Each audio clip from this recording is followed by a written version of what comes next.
but so I could talk a little bit about what I've been doing since Tim's here. And I'll share my screen and show.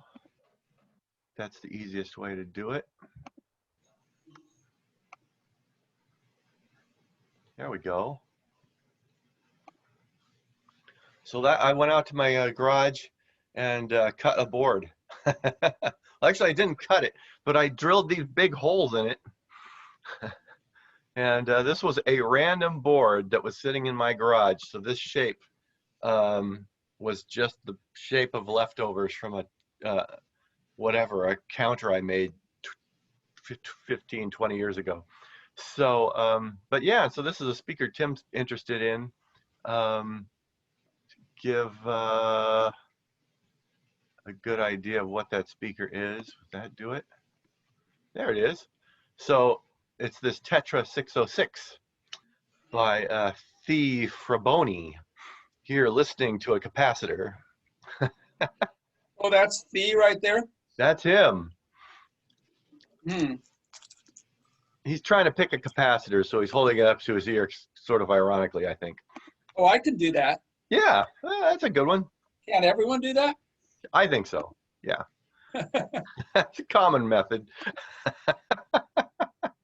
But anyway, so it has this tweeter, this mid-range, and a woofer that is not obtainable. So I went out and bought this tweeter and this mid-range on suggestion from our buddy Tim, who's on the call. He said he wanted to have a pair of these. He wanted to build a pair. And so I thought, well, that sounded like a fun thing. So I thought I would jump out and try it. So my after you cut the board on this line here at the bottom, it'll straighten it up. And then I was trying to decide how to cut the top off.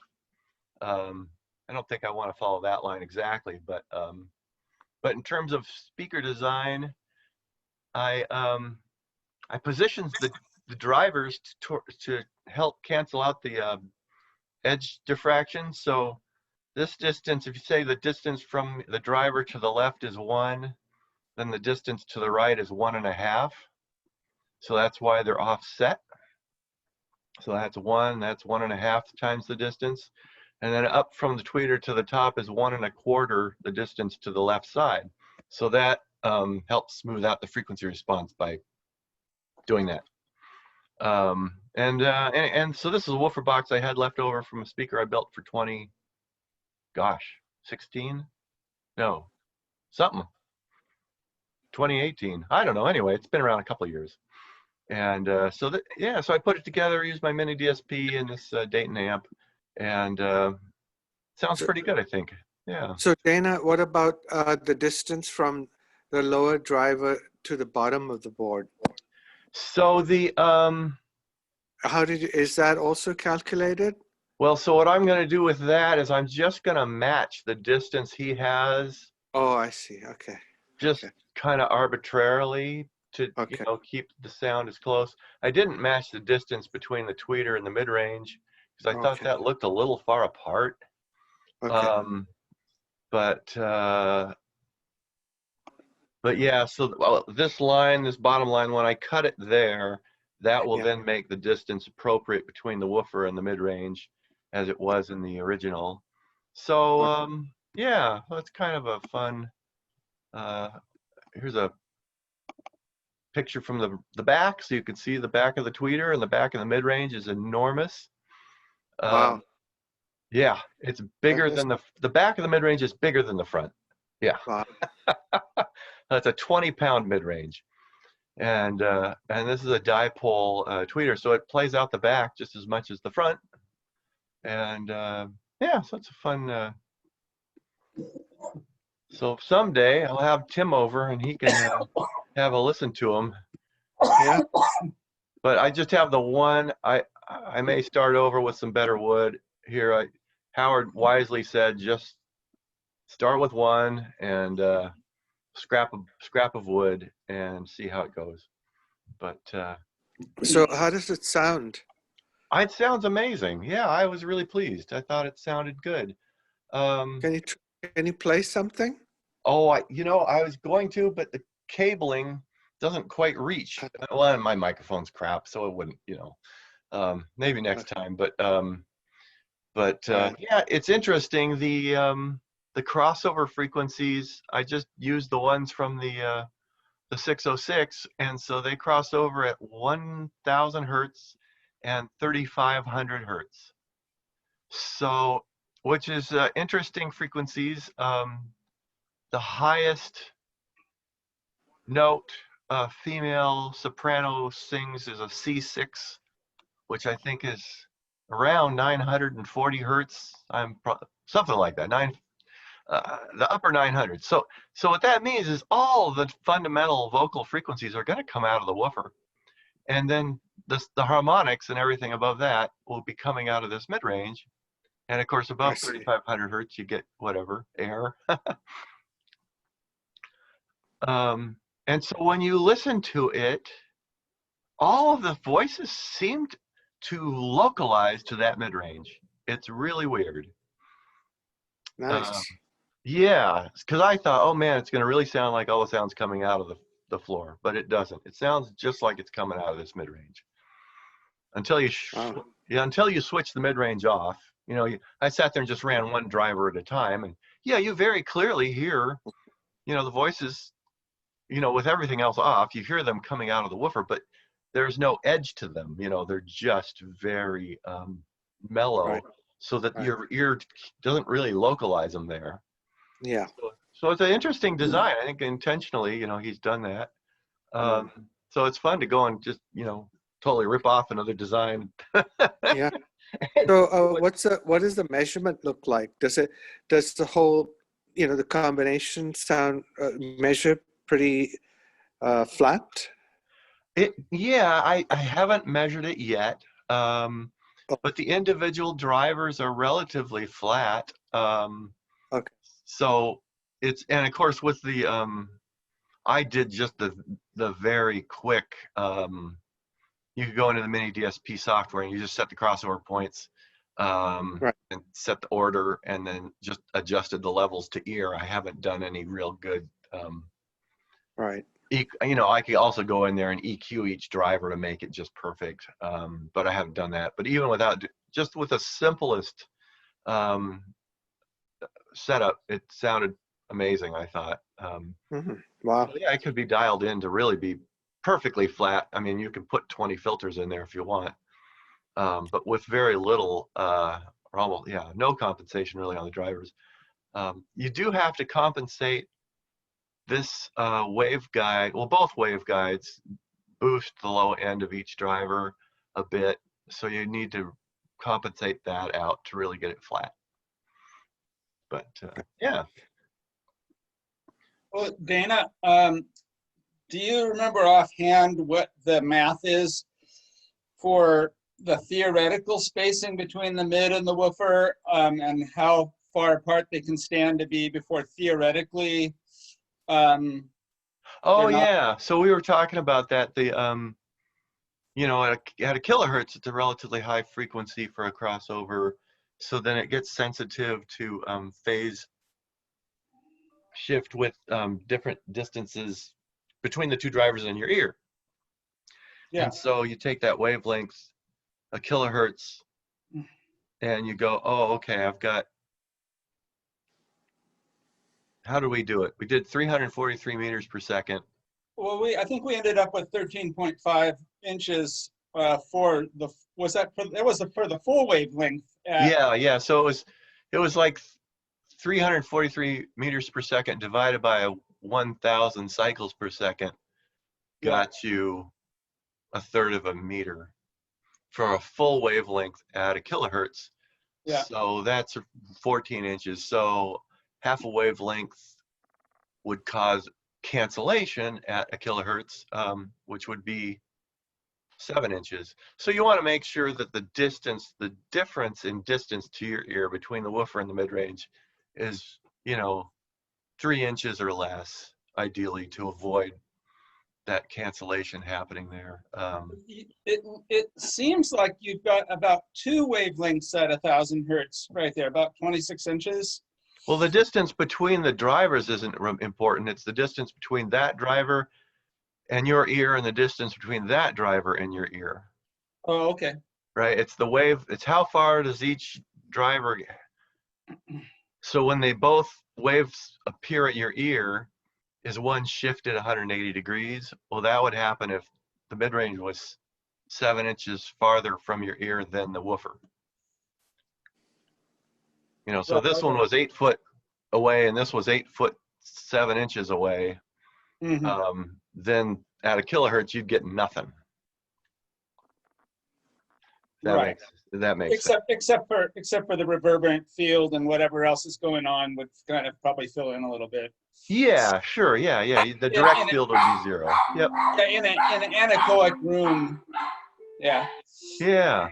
Yeah. So anyway, so that's kind of the so certainly having them closer together, you know, it ultimately comes down to an angle, you know, how high up and down you can go from the driver before that distance difference appears, right? So if you have the drivers coincident, then you can do any angle and it's fine. If you move them by having this far apart, the angle where that's going to occur gets to be relatively small. So yeah, might be 15 degrees or something. But yeah, the modeling software you can use to check that out, like the box sim, will let you see that effect really well.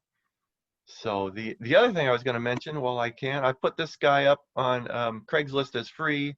I don't know how to make it work. It's a 20-year-old audio workplace 9022 2x2 DSP engine by Symmetrics, built in Linwood, good old Linwood, Washington. So it's a nice thing, but it does kick out a COM error when you plug it in. So maybe it's just useful as a box and a power supply for somebody who wanted to build something else in it, or if they're smarter than me, they can figure out how to use it. But it's got all these nice connectors, you know, if you want to do a preamp or something, well, I guess a DAC or something. It's got balanced in and out. The RS-232 port power supply input. It comes with the power supply, so if anybody's interested in it, it's yours for free. Yeah, anyway, so far I put it up on Craigslist for free yesterday. No takers so far, but it's just a nice rack mount box, single unit high. It's the power supply, whatever voltage it may be, wouldn't put out much current, right? Right. So it's like a 5-volt power supply at maybe an amp or something, and then it's got plus and minus 17 volts. Or yeah, it's actually out of this box comes 2 17-volt AC. The rectification occurs in this box. Yeah, so in the box, it's got the power supplies. It's got, you know, so it has, I mean, you could go in there and carve up the PCB and keep the power supplies, for instance. It's also got, you know, A to D converter, a D to A converter, a Motorola 56003 processor, and a couple of flash chips that are apparently no longer fully remember their programming, is my guess. So nice DIY project waiting to happen. How's that? Hi, Terry. Hi. Oh, there you are. How'd you manage to get upside down? Where's Olson? That's kind of the story of my life, actually. Spider-Man. I must have overspent or something. Well, I think you need to turn the camera 180 I degrees. guess I'm going to have, yeah, I don't stand on my head very well. I'm voting for 160 degrees. Oh, that's nice. That's better. Yeah. Take a little nap here. Yeah. Nice. Yeah, let's see one more time here. Wow. Whoa. That's the best picture I've seen. That's so amazing. far. That is amazing. Wow.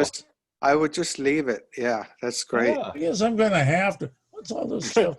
Oh, it's my pile of junk. I forgot. Okay. Thought I inherited something. Okay, wonderful. Oh my gosh. How is everybody? Good. Good.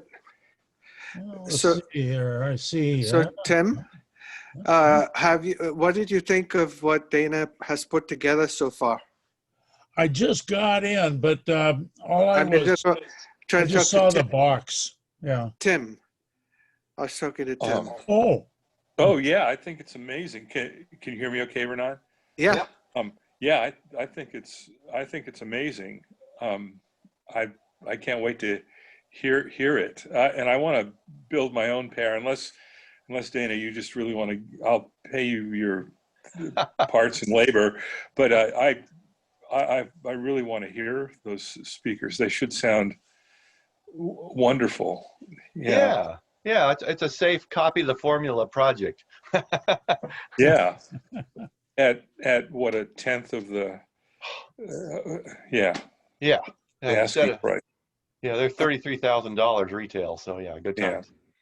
And they're known good drivers. They're known good drivers. So how can you go wrong, really? Yeah, It's too bad we can't hear them anyway. But yeah. but Dana has heard them and he thinks they're great. So And there you Dana, go. I'm sorry. Are you going to proceed forth with getting a better piece of wood? And do you feel comfortable and enough with what you hear to build a pair of them? I presume you've got all 6 drivers, or Oh yeah, I have all the drivers, so it's just a matter of going out in the garage and picking out another board, or maybe if I get lazy, I'll convince Howard to do it for me. I'll see. I had a real bad reaction to the sawdust when I worked on this board. I was sick for about 5 days after that, and I don't know if it was related to that or not. But so I may try a little bit and see how it goes. Yeah, Were you wearing any kind of respirator? I was. Well, I had on the N95, Right. typical thing with the Yeah. foam, but that wasn't as good as wearing my respirator thing with the cans, the Yeah. Right, rubber. right, right. And so I'll do that next time. I didn't think it was going to be an issue, but man, it was my new sinus problem. I'm apparently just very sensitive now to wood. yeah. What type of wood were you cutting up? Oh, that was just a sheet of regular plywood. I don't know. What was it? Is it pine or hemlock or something? Who knows? Okay. Yeah. Yeah, nothing Right. exotic. Probably domestic, you think? Yeah, it's a, gosh, what is it? I don't know. It's a 25-year-old board, so I don't know. All right. Well, it probably is domestic at that point, unless it's mahogany-ish looking. No, it's just, yeah, what was it? Is it a birch maybe on the outside and then whatever the cheap filler is? Yeah. Yeah. Huh. Hey Dana, I have one more question. I don't know if you looked into that link on Axel Oberhaga's page, but he was using that 3-way. I think you're using a 2-way crossover / amplifier. He actually found this 3-way thing that he, he built a set of speakers a lot like yours with the volt mid-range, and I think he used a beryllium tweeter on top. But he was using this 3-way electronic, built-in amplifier. And I looked, Matasound sells it, and it's real expensive. Yeah. It's another $1,000, but I don't know if that would just sort of kill the whole idea of building these speakers, or what you think of that, or if you looked into it at all. I remember you mentioned it. I think I looked at it. Yeah, well, so when I run the mini DSP, I've got 2 of them, so I have 8 channels of output. So I did the 3-way crossover with that very easily. Yeah. But yeah, you'd need either 2 of the ones like I have, or 1 of the 8 channel output ones. They don't have a 6 channel, but anyway. Right. Right. And then the Dayton, I used 2 of the Dayton amps to get 3 channels or whatever. Or actually, I used, effectively. But yeah, I'm sure that amplifier would work great. I mean, it's just going to come down to your budget. And right. I mean, certainly, I don't remember what So like this mini DSP is maybe $200. You'd need a couple of those, or you'd need the other one, which might be, I don't know if it's 350. I don't know how much the 8-channel one would be. And then you'd need to, you know, you can mix and match, you know, if you got a couple, if you have a stereo amp that's big enough to drive your woofers, and buy a couple more of these Dayton amps and you'd be down the road. The Dayton amps are typically, they can be had for $140 or something, different times of the year. But oh yeah, I mean, it'd be nice to have that plate amp, because it's effectively a plate amp you're talking about that's got the crossover in it, I think. Yeah, and then it just be bolted on the back of each speaker, and you're done. It just comes down to how much green you want to throw at it. I'm sure it'd sound fine.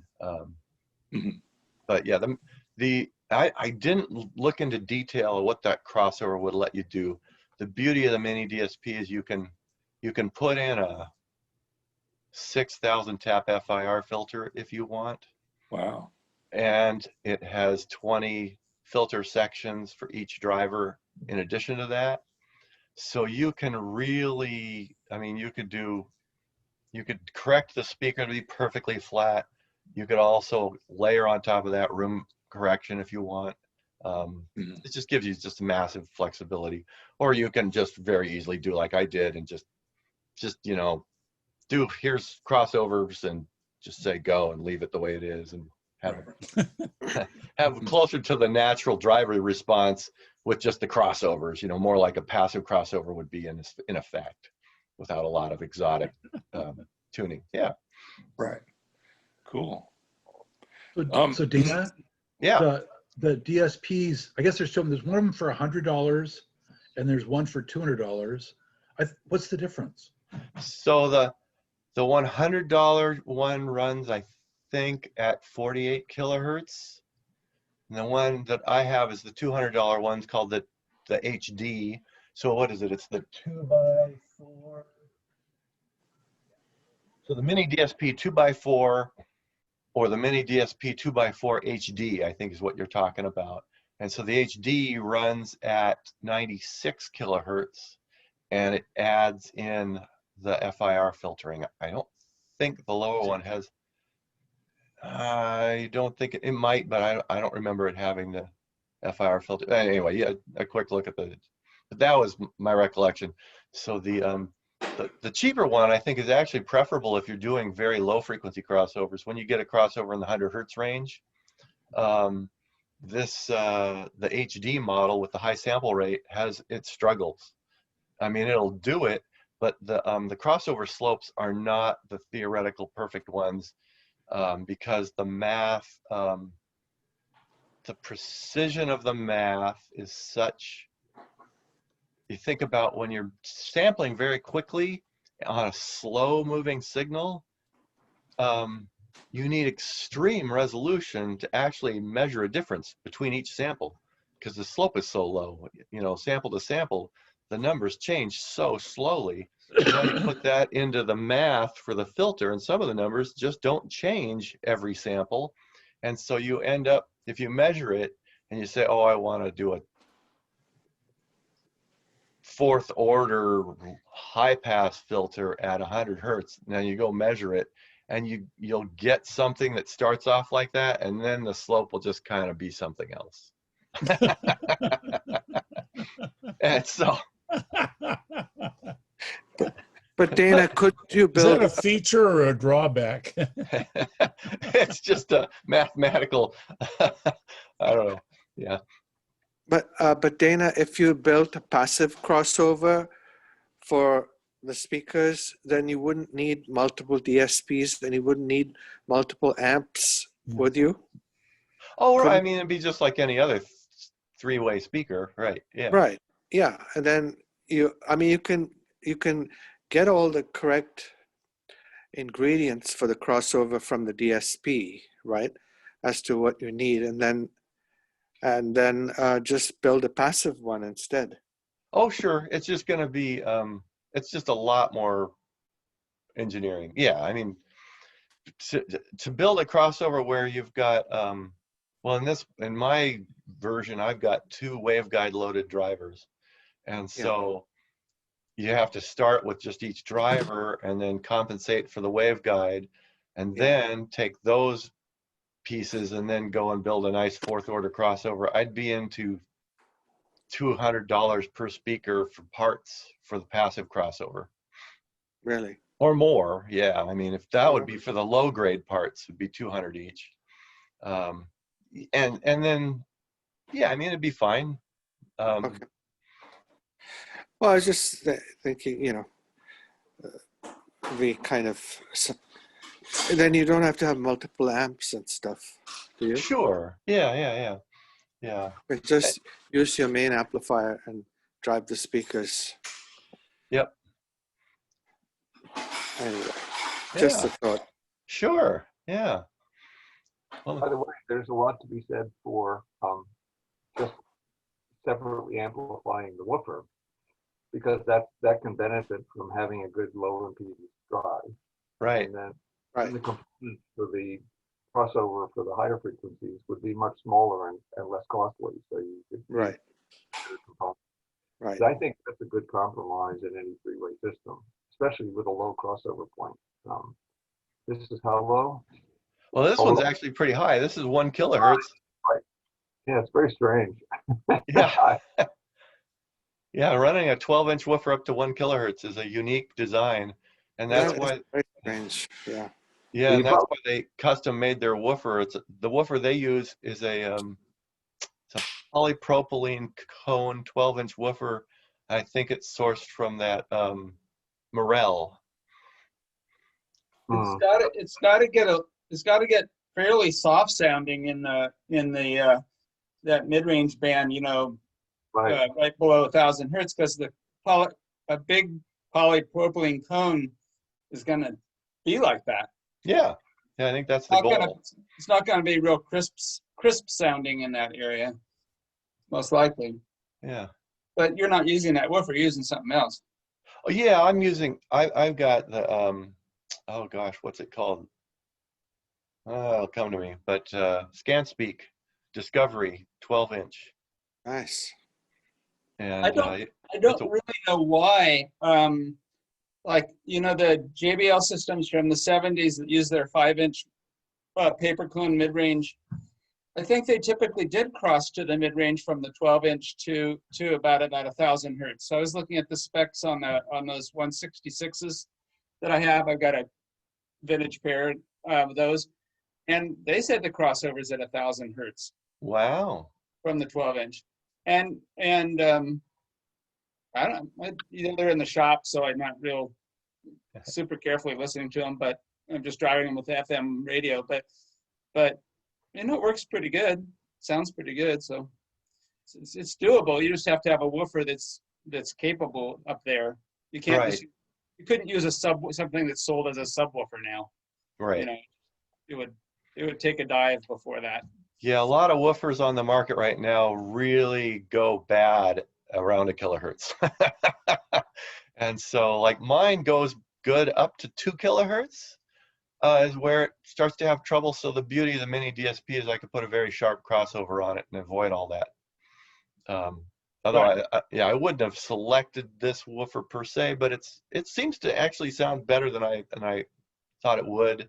And it does have a 1 inch of linear travel, so that's kind of fun. So that's always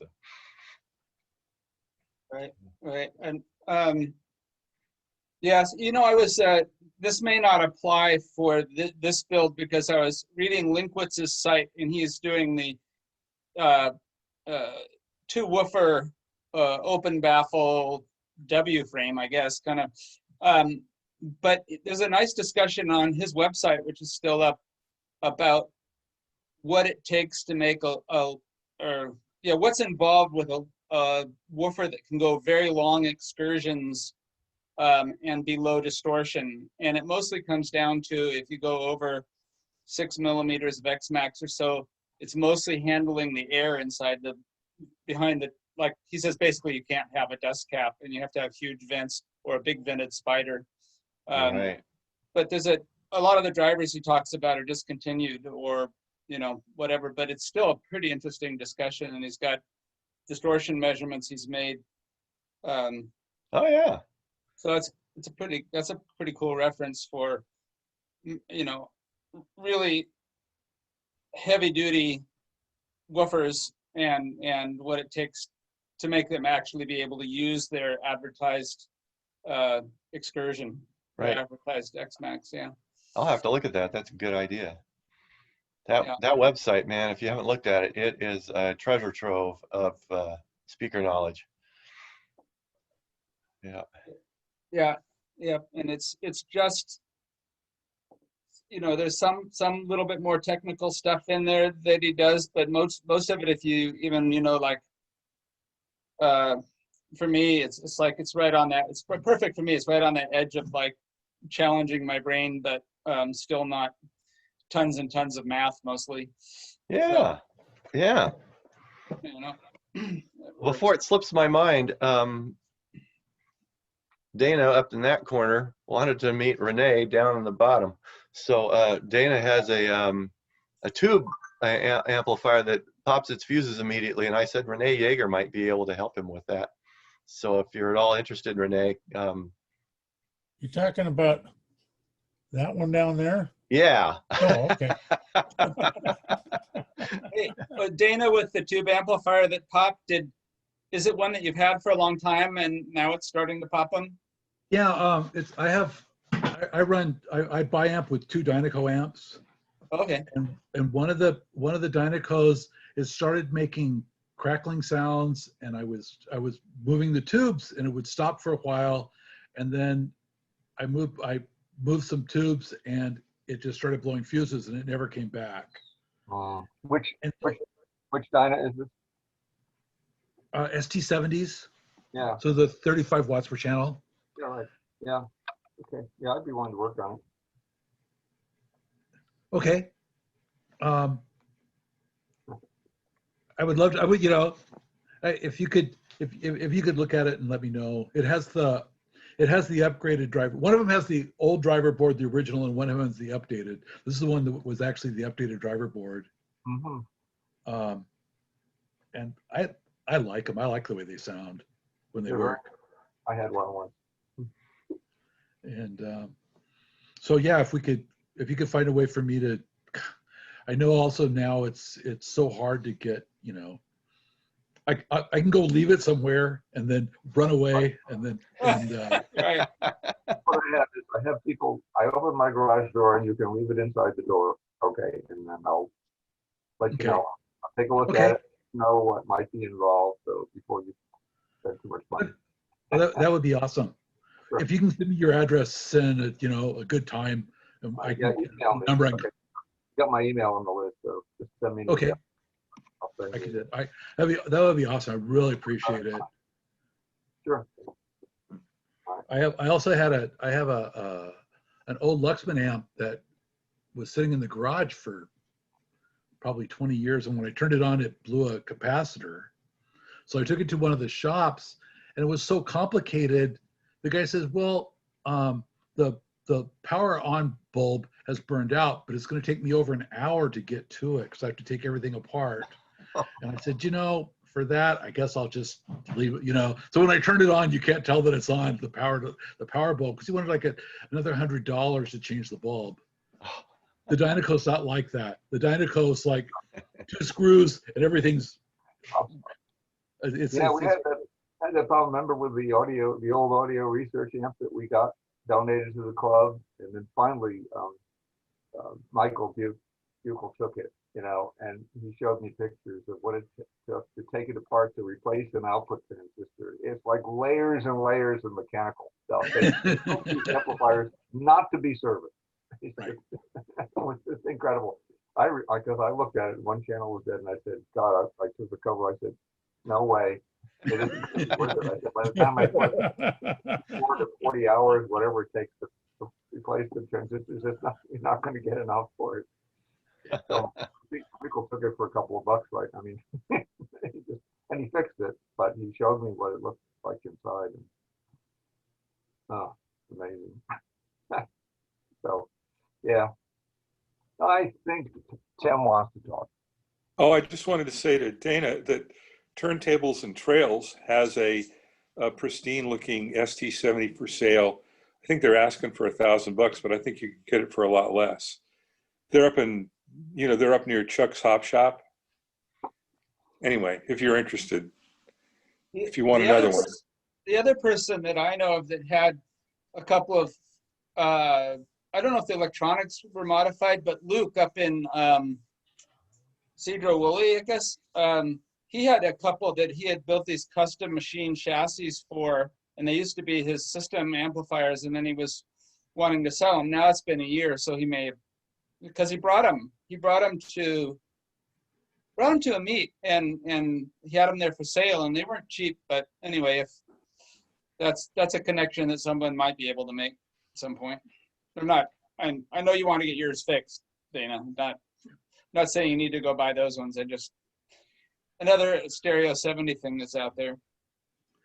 Well, there are still guys who sell the kits. Now they're not the original, but they're copies of the kits and the updated. Ah, You can still buy a ST70 and build it yourself if you wanted to. And so. Yeah, Echo Hi-Fi has an ST70 kit that's still in a box that's still taped up from the 1960s or whatever. Wow. And they want a lot of money for it, I think. But if you wanted to get a time capsule from 50, 60 years ago, there you go. It'd be a Yeah, but shame by to open it. Yeah, Right. that's the whole thing. You lose all your value once you open the box. It's, Right. right. Yeah. Oh, well. When I was a teenager and I bought my first nice system, I bought used stuff, and I tried out this Stereo 120. It was a Dyna, and the Henry Radio in West LA was like the kind of. They were also a ham radio shop, and they had nice stuff in there. Like they had some nice expensive stuff in there. So I bought this used one, and it just kept smoking on me, and so they took it back. Like that was their they came out with this transistorized 120 after a nice long run with the 70 doing so well, and maybe the other 120s were okay, but the tech there just couldn't get it worked out to where they could give me a reliable piece. Yeah, the 120s were notorious for going, unfortunately. Dyna kept making tube stuff. They would have been just right for the 90s. But they graduated to, like a lot of companies, went to solid state. And solid state wasn't ready. Interestingly enough, I mean, it's amazing now, of course, we have the technology to build good bipolar devices, but it's all Class D now. So usually the technology peaks right at the end of the useful life of that application. So Yeah. bipolar transistors got great in the 90s, and everybody started switching over to MOSFETs and now Class D. So yeah, but the Dyna, it's just all that stuff was just too early. 70s was early. I know I played with solid state stuff in actually the late 60s. It was a dog. I mean, that was germanium power transistors. Those things. You were lucky if they lasted till you got them home from the shop. I mean, Right. You plugged them into anything. I was like, they were just so vulnerable to second breakdown and thermal runaway and all kinds of problems. But and the early silicon devices were just so expensive. No one could afford them until late John. 80s before silicon got decent.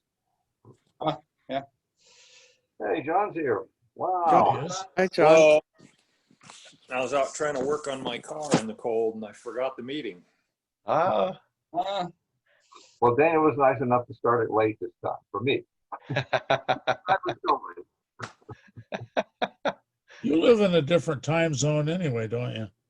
I live in a different world altogether. Well, hey, I wanted to share my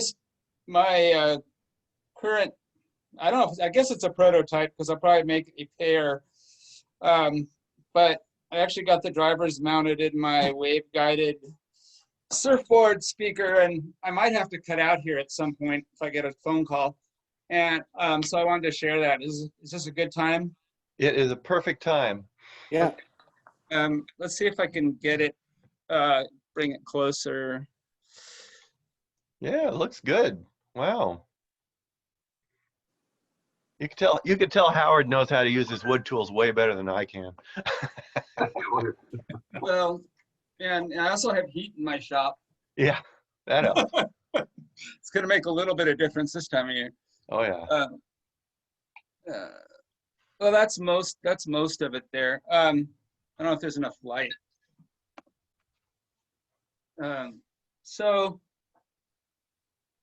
this I've been calling the surfboard for obvious reasons, and it's the lowest driver here is going to be an open baffle subwoofer, and then the rest of them are all open baffle too, except the tweeter at the top is just a neo tweeter it's not dipole. So I may end up putting a tweeter facing backwards, and it's mostly vintage drivers.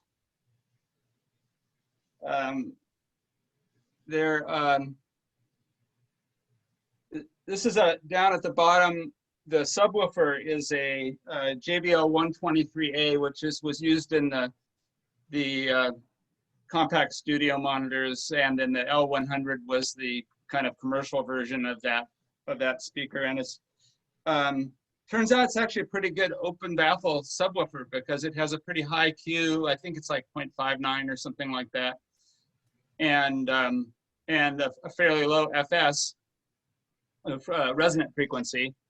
And one of the things about open baffle drivers is they'll play down to their resonant frequency, because usually you put a woofer in a box.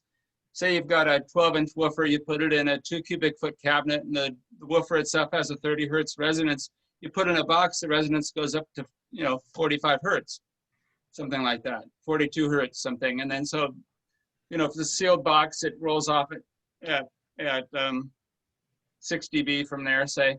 But open baffle, the drivers, while they're less, there's some cancellation going on, so you have to boost them, but they actually play lower in frequency. So in this arrangement, I think this one's not going, this woofer, subwoofer, isn't going to be able to play very loud. I was reading on Linkwitz's site, and he was saying, and he's working with some more high-end woofers that I don't know if it's a ScanSpeak one he was using, but he was saying basically it only takes between 5 and 10 watts to drive them to X max below like 50 hertz. It doesn't take very much power. They handle a whole lot more power above that, but down low, especially the ones with the loose suspension that'll go real low, so I'm not expecting to get a lot of sound pressure level out of it. 2 of them in my listening room will be enough.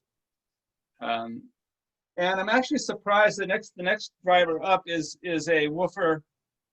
It's a Bozak woofer that's from about 1960. The bottom 4 drivers are all, or the bottom 3 drivers are all Alnico drivers. And this is a Bozak driver. And I think it has a resonant frequency of about 40 hertz. And if you play it without the subwoofer, with no baffle, with no box, just the skinny open baffle, and you boost it like on my receiver, I put the loudness control on, really satisfying bass. I mean, it rolls off, but it's there in a way that is satisfying. It feels realistic.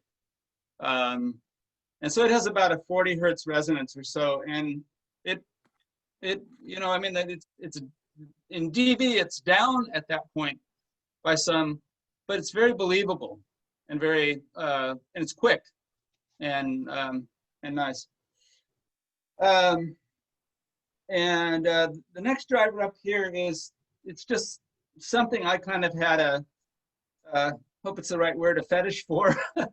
It's basically a JBL. This one is actually 216, but I think it's been reconed to a 208. And the 16 and 8 are the nominal impedance ratings, but it's got a DCR, DC resistance on the voice coil of 6 ohms. So it's basically a 208. It's the one with the shiny center dome. It's basically an 8-inch version of the famous D130. It's from the same line of speakers, and it's right in the range. JBL in their pro listing specifications, they don't give like watt meter, watt 1 meter sensitivity types. They give in efficiency, but on the efficiency, about 0.9% ends up being, we should get this right. And I'm mixing up things here. My brain's doing a fuzz. But it's basically about a 96 dB at 1 meter driver. So it's really sensitive. So the idea with this to begin with was that it would be tri-amped. And I also want to make it so there'll be a couple of switches you can switch and power it with one amplifier. But the idea was that this upper section would be overall around 94 dB sensitive, and that I could power it off the 6-watt SET amp that I've got and get plenty of volume out of it. So that's the idea, is that these 3 drivers will have passive crossovers, and actually all the crossovers will be passive probably, except for subwoofer. And so that'll be one section with passive crossovers. This will be driven by just a separate amplifier, and each of them will have a level control on them. My SET does, and then whatever amp this gets driven with, maybe a Dayton amp or something. So then I can adjust for sensitivity, because the 12-inch woofer is rolled off passively from about, I'm just going to guess here, because I did it by trial and error, from about 200 hertz. It starts electrically getting the signal rolled off. The response isn't like that. It's fairly level because it had a bit of rising response to begin with, and it's an open baffle. So at any rate, the level on this, it needs way more watts than these do together to play at the same level. So they'll have separate amplifiers, and I'll just have to turn up the volume control on this driver. So yeah, and then the little tweeter at the top is just a little, it's kind of a horn-loaded timpani or vifa that's also mounted into a bit of a waveguide. So all of them have a bit of a waveguide on them. Probably not very, doesn't probably have much effect on this 12-inch woofer. Probably a fair amount of effect, or yeah, on this driver. This driver plays up to about 1,500 hertz or so. The crossovers are real shallow. There's lots and lots of overlap. This driver is a C's driver that was on buyout at Parts Express, and it plays. I actually haven't tested a prototype with this in it. I have a Fostex in my other prototype. So yeah, and then the subwoofer is just gonna, at this point, just gonna use like a plate amp or one of the Dayton amps. The Dayton amp that Dana showed there, it's kind of a cool amp. It's bridgeable for mono, or you can use it stereo full range, or you can use it stereo, or I guess mono with a variable crossover for a subwoofer, kind of like a plate amp. So it's basically a plate amp in a box in that mode. So probably going to use that on the low frequency, and yeah, so that's most of it. And the idea behind the waveguides is that they, besides I think looking kind of good with the overall design, is that the overall dispersion pattern, directivity of at least coming off the front of the speaker is going to not have a real wide dispersion. It's going to be kind of controlled directivity. is the idea. And the base is that way naturally on a dipole. Like you walk around the side of a single dipole like this, and the base drops dramatically. You just kind of don't hear much low bass at all when you're standing at the side and you walk around the front, and then there's, you know, good bass. So hopefully, all in all, there'll just be less reflectivity off of my walls in my small listening room because of the directivity of it. And actually thinking about doing something on the back to to control the directivity back there too, and that'll be partly integrated with something the baffle actually needs more support. It's a bit like a tuning fork at this point, at least the other prototype is. So I need some type of reinforcement on the backside to make the whole thing more rigid. And I think I may end up layering wood and kind of routing out for the drivers while doing that. And so that'll provide some directivity off the backside too. So anything obvious that I didn't cover? One other thing. One other thing is that there's a few different design goals of using the different waveguides and layers of things and stuff, but a lot of it goes back to trying to get all the voice coils. I mean, I don't know where the exact acoustic centers of the drivers are, but getting all the voice coils to line up. And so if you draw a straight edge across the area of the voice coil on each of the drivers, all except for the tweeter, which is about maybe 5/8 of an inch forward, these voice coils all line up in space. And so I can just tip the baffle back and all the drivers will be in line. That's easy to do on a two-way, but you get more than a two-way and it becomes more of a challenge. Because you just take a two-way and just tip it back, you know. So it was quite a challenge to do all the kind of tinkering and figuring out what kind of what shape of waveguide would likely work and not add strange bumps and all. And so, but yeah, but that's one reason why there's like these multiple layers and one driver's pulled forward and so forth. And yeah, so I haven't fired this one up yet. I've got this other prototype that I've been listening to and actually pretty happy listening to it in mono for months. Basically just listening to a mono signal, and because of the way it lights up the whole room, it's surprisingly enjoyable. Yeah. Yeah, it's a secret. People don't know. A lot of speaker builds just sit around and listen to one speaker all day. A dirty little secret.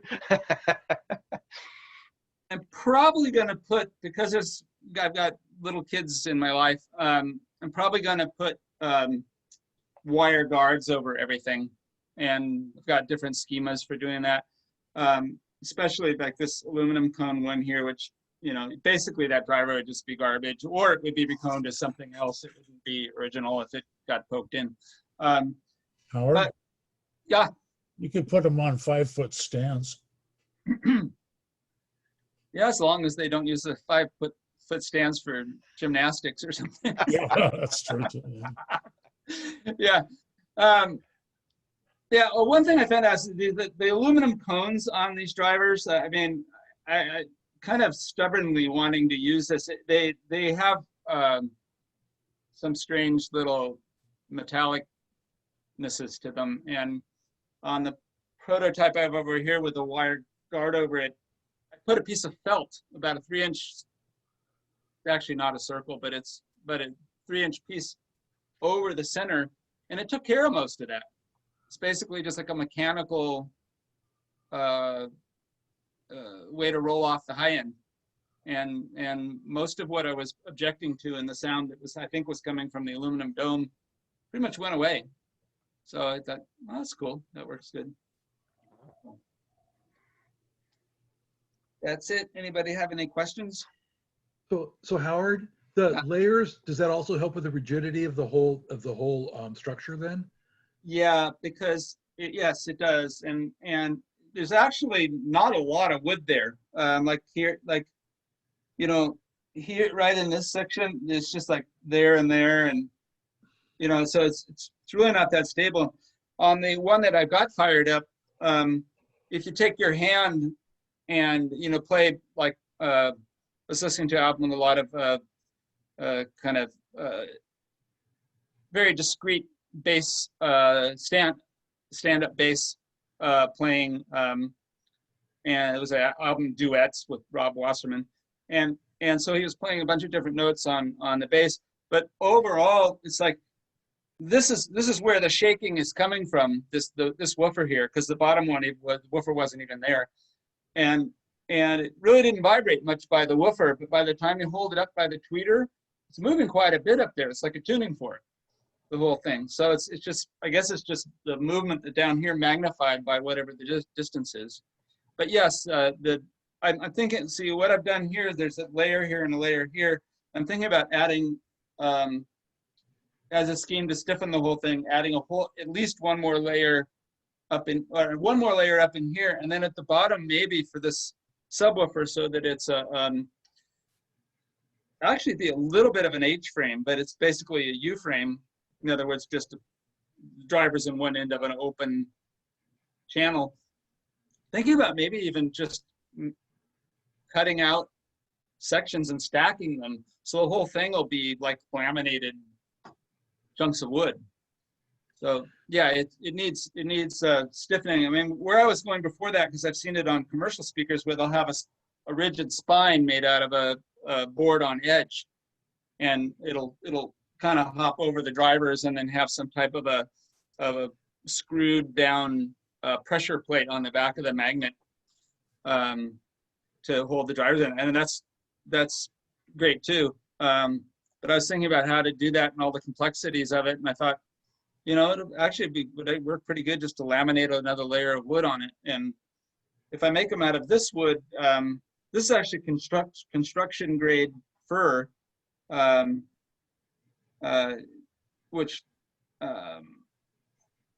just when I was in Home Depot, whenever I'd go to Home Depot, I'd just look for boards that were fairly clear or look like, oh yeah, I could probably cut around those knots. So these boards probably had a knot here and a knot there and a knot there and a knot there, and I just kind of played with the template I had for it until the knots were gone. So it's really not very. Pardon? That's natural selection. Natural selection, yeah, there you go. And yeah, so that's been a cool thing about working with this, because I've made like 3 different prototypes, and I don't worry too much about, if that was hardwood, it would be pretty expensive to do that. But you know, with this, it's not bad. I frequent the Deckware site a lot, and they're really into open baffle speakers. Yeah. And one of the speakers that the guy has, he has a handle, and he says that the handle changes the resonance of the baffle, and it sounds better with just a handle just attached, so that it makes it easier to move around, but it actually is a sound enhancer too. Yeah, I mean, I think if you have the right lab equipment, you could fine tune it. Like, I'll probably just end up doing it by touching it and feeling it and stuff, you know. But I mean, if you have little accelerometers or something, and you could, like, you know, do an EKG of the whole thing, you could probably figure out what was going on, and then maybe like attach, you know, lead weights or something like that around it to basically, it'd probably be similar to Bud's technique he does on the speaker cones. You know, you just like find the spots that are resonating and damp them out. Oh, okay, yeah, the enable. Yeah, yeah, and yeah. So I mean, he call it disable.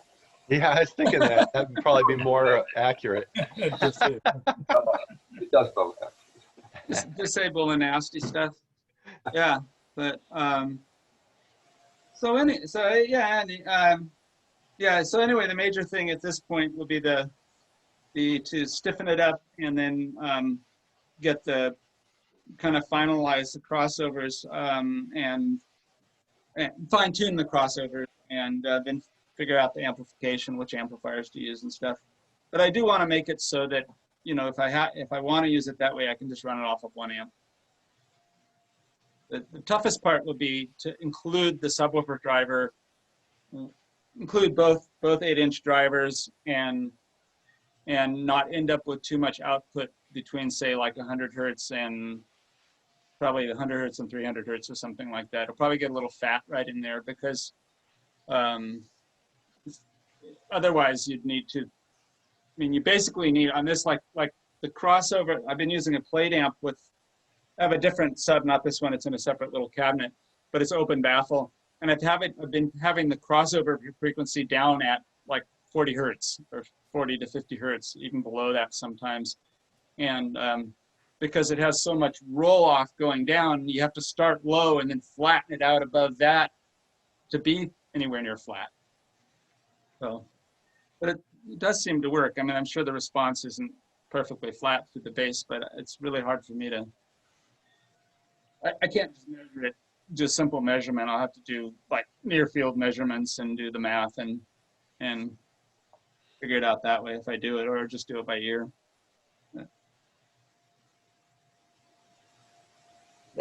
That's that. And probably the trickiest thing about running off of one amplifier will be keeping the impedance high enough, because there's a lot of overlap between the drivers. But this is the only 4 ohm driver, I think. Well, actually, I think these two are both 4 ohm drivers. Yeah. It'll probably end up like 3 ohms or something like that. That's cool. Wow. Yeah. Oh my gosh.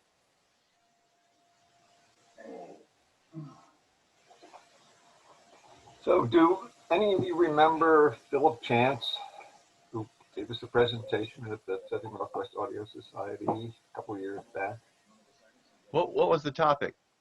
I think he played some, I think he played tapes. Like studio tapes? No, audio. No, my studio. I think we were over at the Women's Club when he did that. Oh. Was he the guy that had all the reel-to-reels? He has a lot of reel-to-reel. Anyway, Philip lives over in whereabouts in Seattle. I forget what the area is called. But anyway, he recently bought a pair of the Patrician, the EB Patrician 800 cabinets. And I think they need a little work. And he's asking if anybody would be willing to help him restore these things. I think they probably need new, they have some level controls in the back. They probably need new level controls on the things. He doesn't know, of course, whether the driver is well functional. The problem I see is that the only way to help him is to go to his place, which I don't think anybody's quite willing to do that right now. So he has a great setup. He has I think I mentioned before, he has 3 of the KOH Model 9s double pairs. So he has left, right, and center double pairs driven by Marantz amplifiers, tube amplifiers. It's a spectacular sound. I mean, you've got to hear it sometime. Wow. We were hoping to go and have a club meeting over there before, it was unfortunately last year before things just hit the fan. But anyway, so he's looking, if you know anybody that's willing to go and go to his house and repair his speakers, let me know. Wow. Yeah. So anyway, that's. Okay. So what kind of repairs? Your audio today is a little. Sounds like whatever digital device is not running quite as many bits as it oughta. Oh, really? Yeah. It's not so good. Well, you're a little closer, so the volume level is helping right now. Okay. Yeah, but it's really rolled off on the high end. Oh boy. Well, I'll have to blame the little camera that I bought, I guess. Okay. I Yeah, have no no, way to test it. we can hear you. I can hear you now. Yeah. So he's I just need to talk more directly into the beast. Anyway, so what do you need to know? just when you were describing what the problems with the speakers were, I missed it. I heard you talking about level controls. Is it cosmetic stuff too, or? No, it's mainly, I think, checking the drivers and checking the level controls. They have L pads. Okay. I think the Patrician is a 4-way system, if I remember. Oh, yeah. Loaded stuff. It's a big cabinet. Yeah, those are huge speakers. Yeah, those are big, expensive speakers. Yeah, they were, but he got a deal from an old buddy of his. So he went and bought them. I told him, I said, sounds like, one of those projects. Anyway, so he knows the level control on one of them is not working because he adjusted and he can't hear anything coming out of the tweeters. So that's one problem. But whether there's a problem with any of the drivers, we don't know. So without somebody going there and tearing into it, I don't know how you find out. It's a project. Yeah. So I know you can buy the level controls. I went on eBay immediately, and there's a guy selling the level controls. So I suggested he buy those. So price wasn't too bad. But I think, from the experience we had with old Fulton Soul speakers the level controls were all shot. They get corroded, from just sitting around in the air. So I think he definitely needs to replace those. But whether he needs any new drivers, no way to know without going there with an ohm meter and measuring stuff. So Were those from the late 1960s or the 70s or what? yeah, 60s definitely, maybe 50s, late 50s even. EV Patrician. And that EV 800, whatever. a large horn for the mids. I think the bass even has a folded horn. It's interesting because if you go on eBay and search EV speakers, there's a million offers out there for EV stuff, parts and drivers and cabinets, whole speakers. I mean, it's there was a lot of stuff made. Wow. So Yeah, it's wow. well, right, big beast. Yeah, Yep. So yeah, so that's what he's got. that's amazing. Yeah, if there wasn't, I don't know, I might be interested in going over in June. Yeah. After a few rounds of the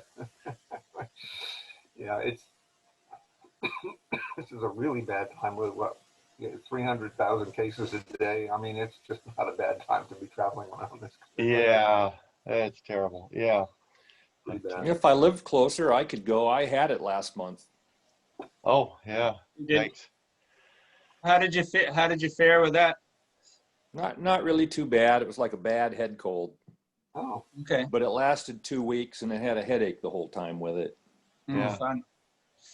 yeah, that's the thing about it is that you never know because there's so many strange different symptoms. I mean, everybody I've talked to that's had it has totally different symptoms. I mean, it's just bizarre. So John, did you have any special kind of treatment for it, or just stay home and? Scotch. Scotch. Scotch. Gosh. Yeah, well, No, Oh. Some nights, if it was a little worse than others, I might have taken some bedtime cold medicine, Oh, but okay. nothing really. I didn't even know I had it until about halfway through the second week when I lost my sense of taste. Yeah. I didn't know that I just didn't have a cold up to that point. And Right. a friend of mine then got a positive test because somebody where he worked came down. So I got checked because my wife still works and she needed to know so she could decide what to do for her job. So she was negative. I was positive. She was negative. Wow. So even living in the same house with somebody doesn't mean you're going to get it. So did she quarantine herself then or not? Her boss had her stay home a few days until she got her test result. Okay. But that was the 3 days leading up to Thanksgiving at that point, and so that she basically had a week at home. Okay.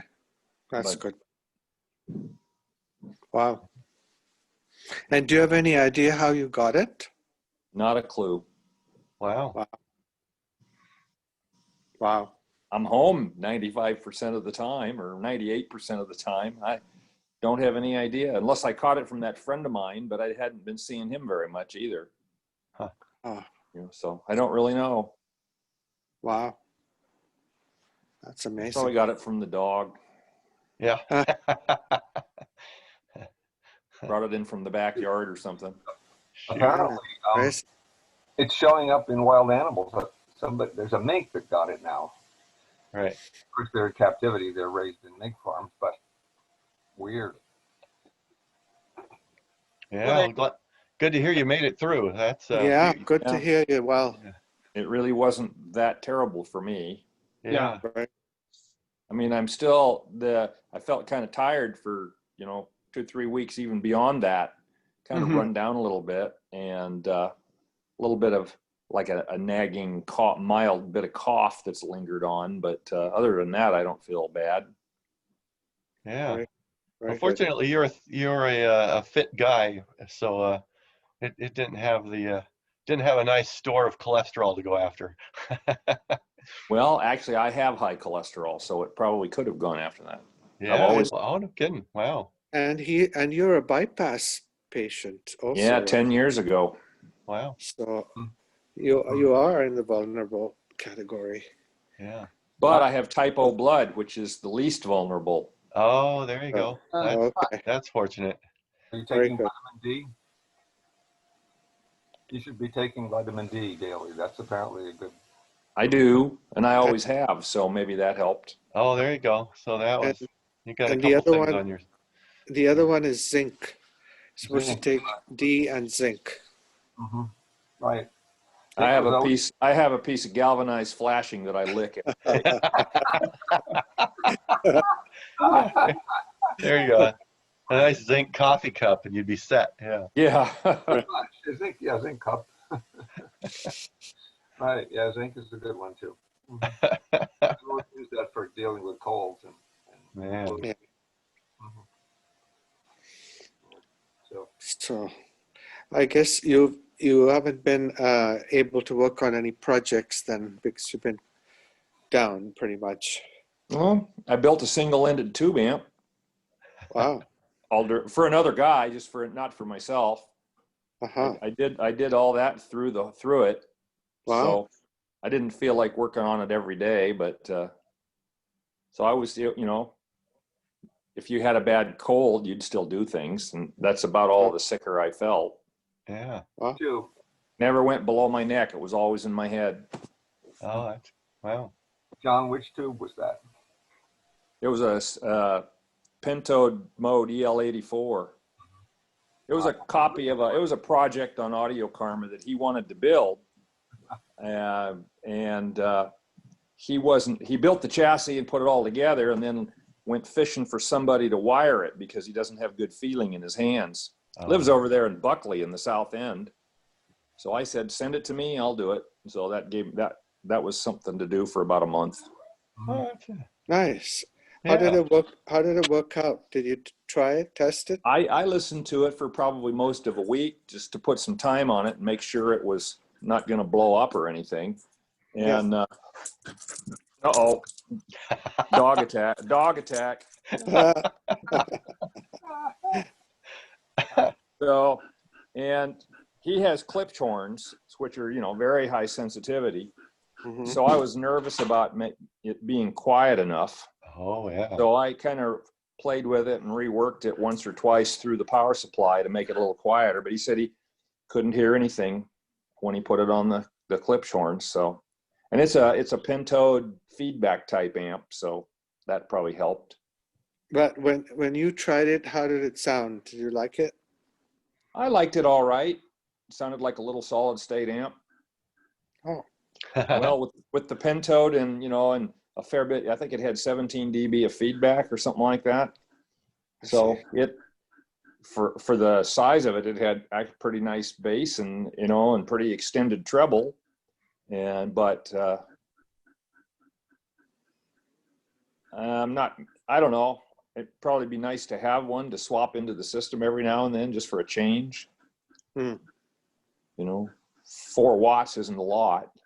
No. Right. Right. Yeah. But- Did you take any pictures? Yeah, I've got some pictures. I Yeah. had, you know, I don't know. Is there some way, I'm on my iPad right now. Is there some way I can post one up on the screen?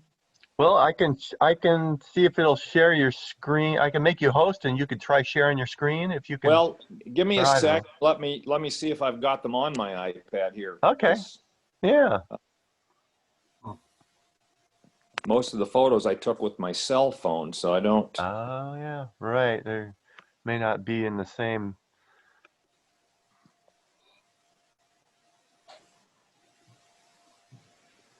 Hmm.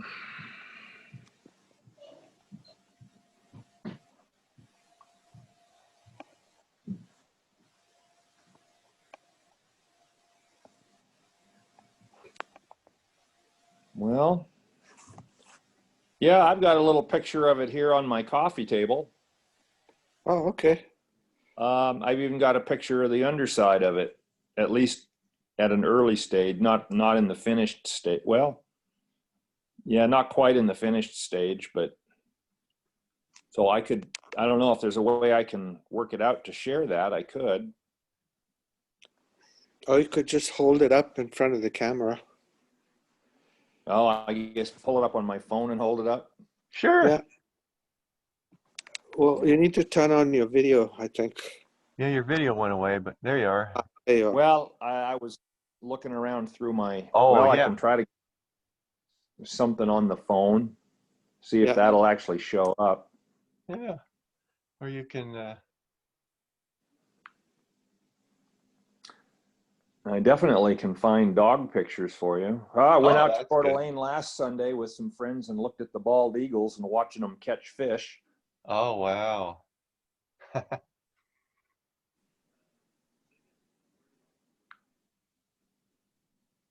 Yeah, here's a picture of the underside, you know, pretty much at the end. So let me tip this up, see if we can get That's pretty good, actually. Oh, yeah, not bad. you know, it's a Yeah. very small amp. It's only about 6 or 7 inches deep and about 9 inches wide. Wow, that's pretty tight wiring. Yeah, I had to use my shoehorn Wow. to get it all in there. And he'd already picked all the locations for all the parts, so I didn't have much choice. Right. The layout could have been better. Yeah, here's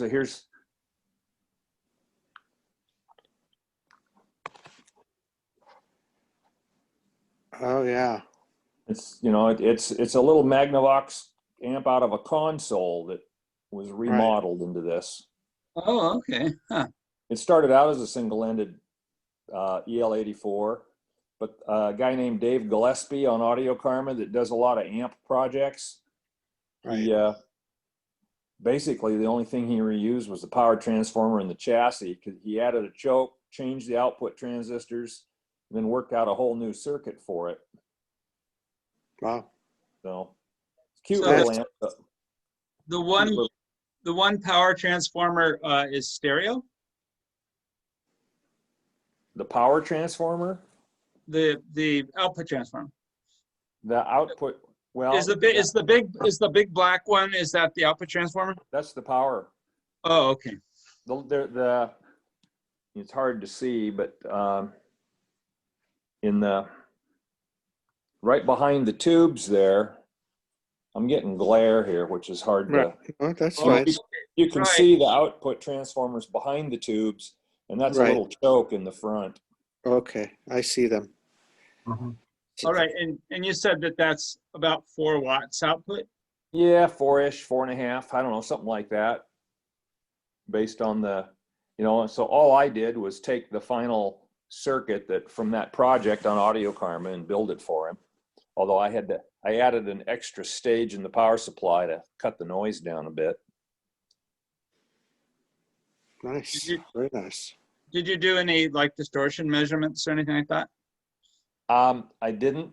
I've never really done that with my laptop, so I never got around to it. I was mainly concerned about the output noise, so all I did was measure noise voltage on a, plugging in an output resistor on it and just measuring noise voltage and working to minimize that.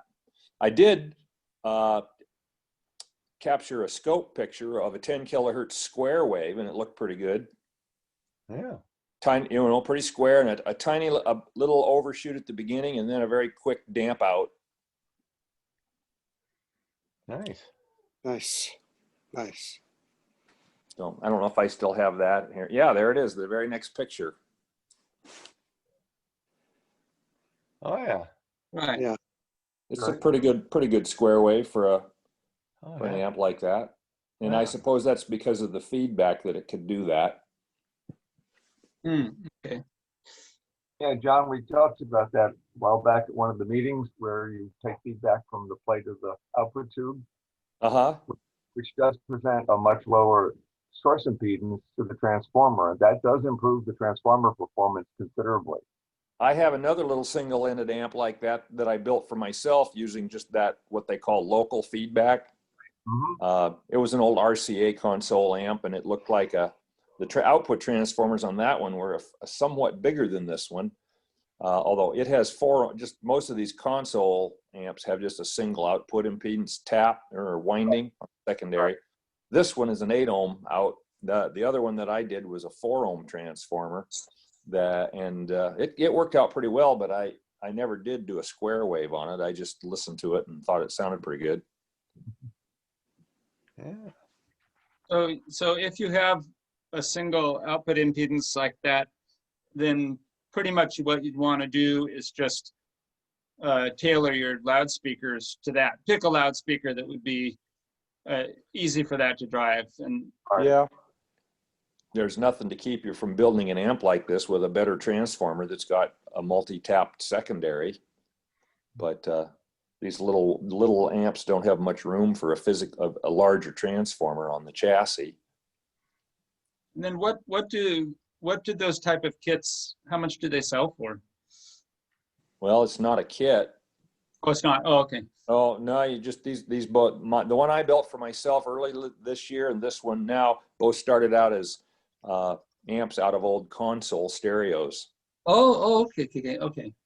Right. Okay. Somehow I missed that. I'm sorry. And they were both single-ended EL84s, but the other one I got, as I say, I followed a different audio card plan for the circuit because I was curious about it, and it used plate-to-plate feedback rather than global feedback. I think it sounded a little more triode-like too. It was a little softer in the treble and in the bass, both really. Softer meaning it probably like, rolls off a little bit. And okay, so the bass response rolls off. Yeah, with the global feedback on this one, I mean, it tends to want to kind of keep the bass and the treble up and flatten them out for as many dB as the feedback gives you. Okay. And on the other one, if you don't really know the transformer you're working with, the local feedback, as Rene said, can make it give you a much lower driving impedance to drive that transformer, but you're still running the transformer open loop effectively, so you kind of get what you get at the extremes. What when I was trying to drive my open baffles that have the 18-inch woofers, and I tried to drive them with the 6-watt SET amp. Sensitivity is not that bad, but there just wasn't a lot of control over the woofer. It didn't seem. It wasn't, and it did sound, and that amp does sound okay on some speakers in the bass. But the woofers, they probably have a fair amount of inductance in the voice coil. It's a big woofer, and The also I have a large coil to make them into basically a subwoofer. The coil, that's I think that's all there is to the crossover on it. It's a 20 millihenry coil, and some transistor amplifiers drive it really well, drive it just fine. But the tube amp, what would it likely have been having the most trouble with that crossover or the speaker or both? Or Couldn't say. Where's Dave Rosegard today? Yeah. I don't know. Hopefully not having to shovel out horse pins. I used to have to do that. That's why I have empathy for it.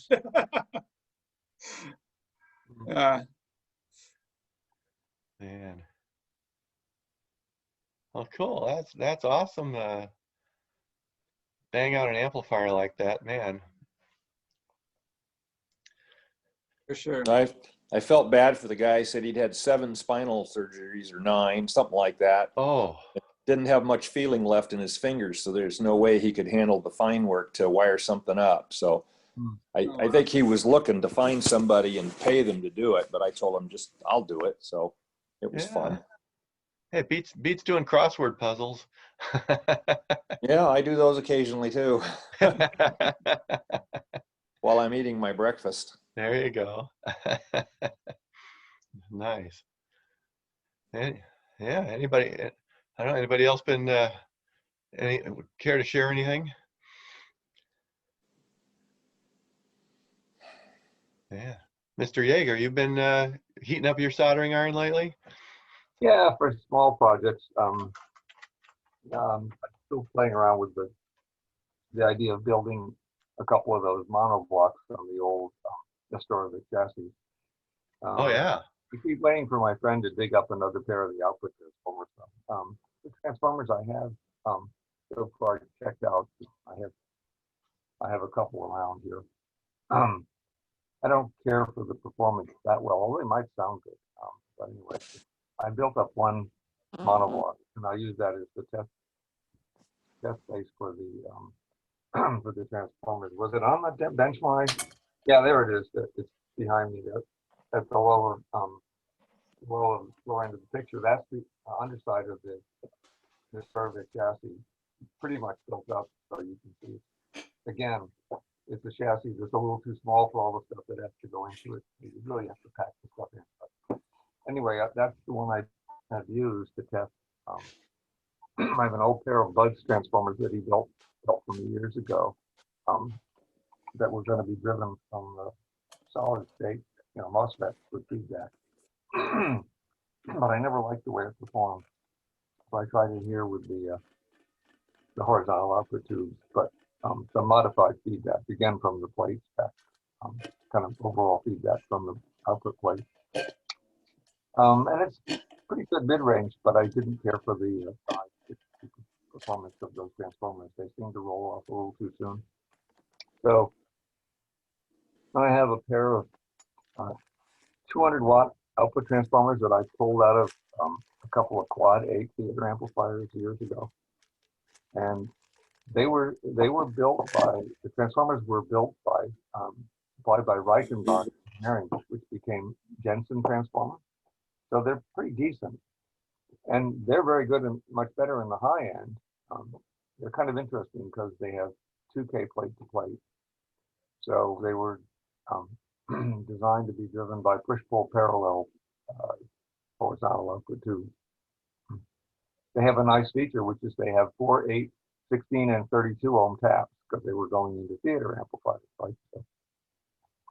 So, but they don't have base power capability. The base below 50 watts, you can't get that much power out of them. So they didn't have enough enough turns or core.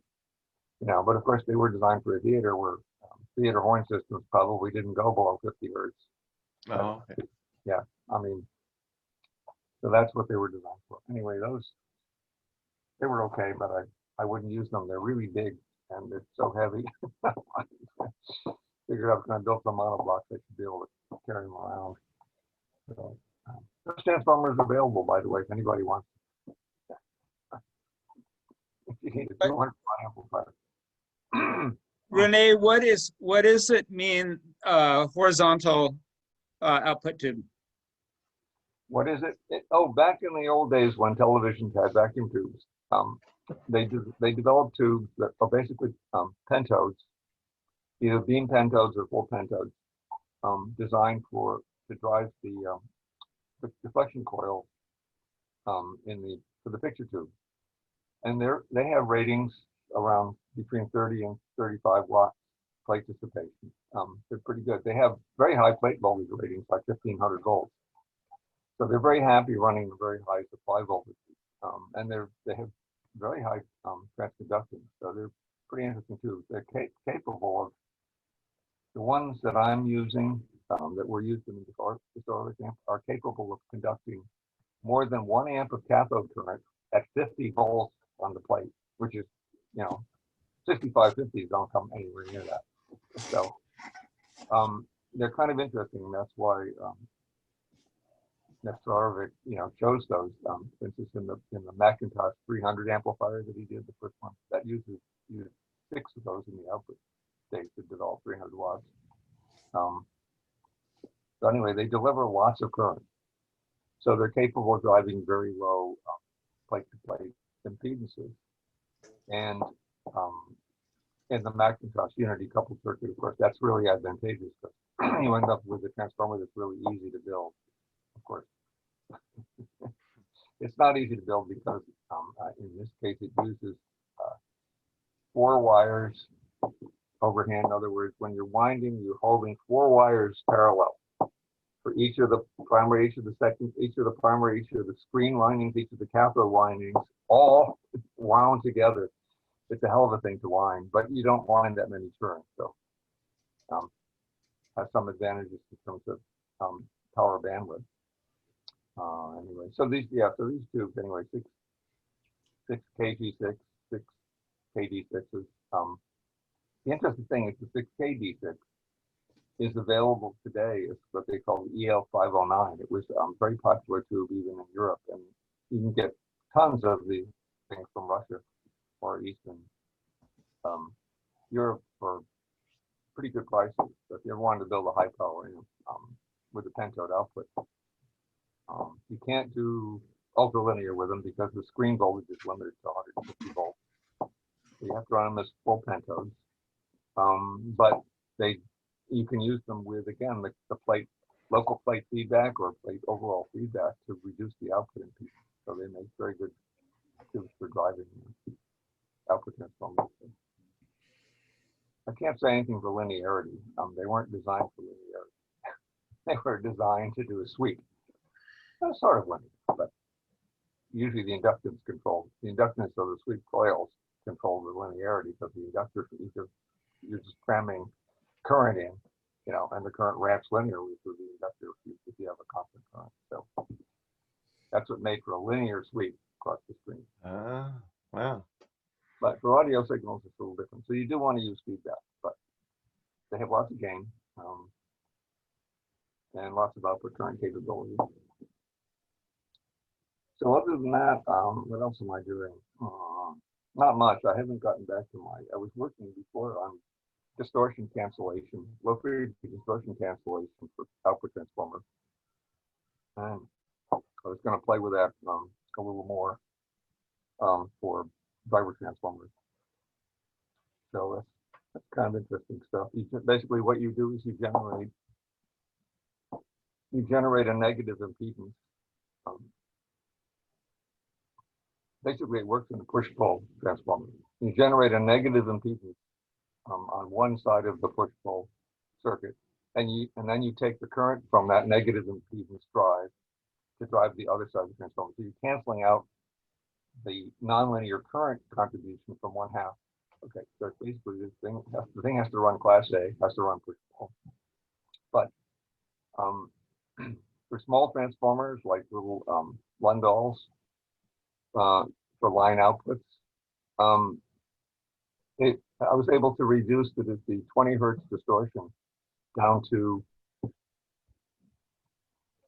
0.001% or less at 20 hertz at plus 24 output. pull right up to saturation of the transformer. It's incredible. Wow. You go from a several tenths or a whole percent distortion down to practically nothing. So you can do over 100 to 1 distortion reduction at 20 hertz. So works pretty well. This is driven from op amps, by the way. Now I've been playing with that driven from tubes. I did it a long time ago, driven from MOSFETs, and that worked pretty well. So I'm going to play with it for tube drive. So if you wanted to build a push-pull tube amp, you basically drive one half, and then you use the error current from one half of the drive to drive the other half of the push-pull transformer through the tube. So again, you're limited to Class A operation and push-pull, but it should be interesting. So I haven't gotten that far yet, but that's what I'm thinking to do. Yeah. Neat. Wow. So, Dana, I have something to share. Excellent. So a couple of weeks back, I acquired the following unit. Let me see if I can get a picture of this turned around here. All right. I remember. It's a Socris discrete resistor R2R sine magnitude DAC. Mm-hmm. I don't know if you can see it. It's kind of dark. But anyway, it's not. Let's see if you can see the back of it at any rate. Oh, yeah. So what it is it's a DAC that runs on a resistor ladder. It's made in Denmark, I believe, by this guy called Socris. They're kind of hard to come by. He doesn't make too many of them, and when they do come out, they usually, they're backlisted or whatever, backordered. It takes USB input. It also takes standard SPDIF and AES EBU as well. Produces both single-ended output and balanced output, which is very, very nice. It's 24-bit 192.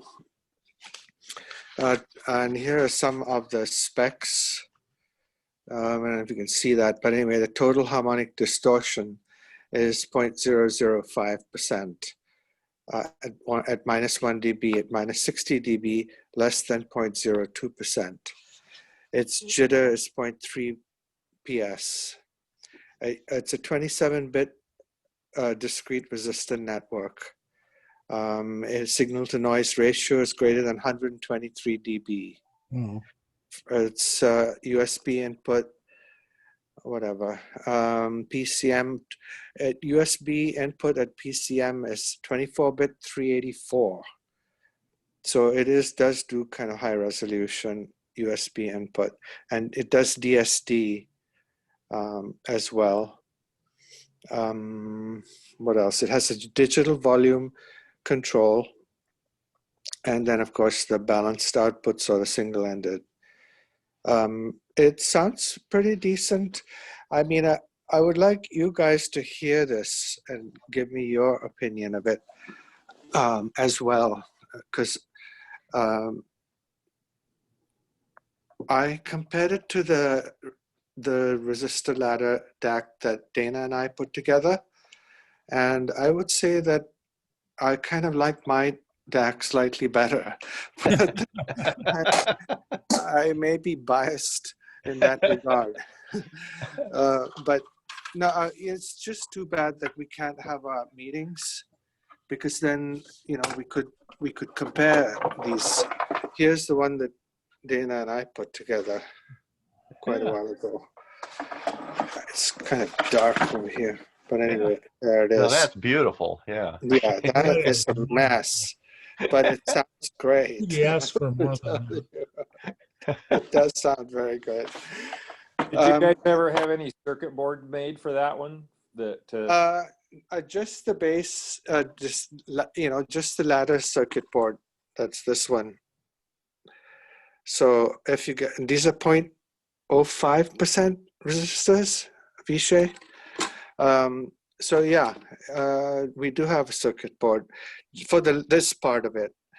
And then the rest of it doesn't really need a circuit board so much as just discrete component parts that you can buy. You know, the input receiving board for the digital signal is from China. You can get that for $16 on eBay. It's a SPDIF to I2S board. And then the power supply is the one I use from Buffalo. So it's whatever they provide as a kit, you can just use that one. I just wondered if we ever discussed having like a group buy where some of us could get that circuit board and build one for ourselves. Yeah, Yeah, we could it's possible. spend some time and do that. Yeah, figure out. Yeah. The little board that handles the digital processing. Dana, what's the name of the board? I Oh, forgot. it's a PSOC 4 prototyping board. It's like $4. Yeah, but Yeah. from which company was that? Oh man, I think DigiKey has them, or what was the other place? But yeah, I can remember- put together a list. Maybe I'll do that here in the coming. And then we have Yeah. the programming.